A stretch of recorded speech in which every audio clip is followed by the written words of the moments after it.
Good day to my future employer in Hong Kong. I am Emeline Aspecta Haka. I am 32 years old from San Jose, Tacloban City, Philippines. I am single, no kids, and never been married. I am high school graduate. My weight is 51 kilogram and my height is 5'2". I am ex-abroad from Kuwait and Taiwan. I work as domestic worker in Kuwait for 2 years and 8 months. I serve 8 members of the family, 1 couple and 6 children.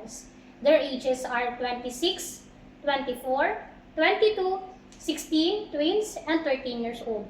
My main duties and responsibilities are clean the house like cleaning the rooms, cleaning the restroom, washing and ironing the clothes.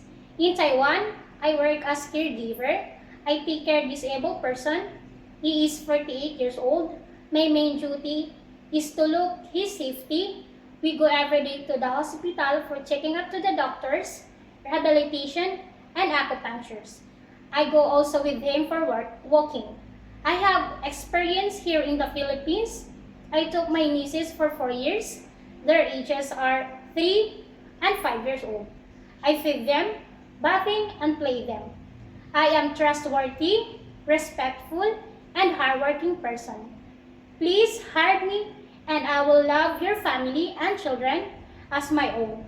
I will do my duty and responsibility without supervision. Thank you and God bless.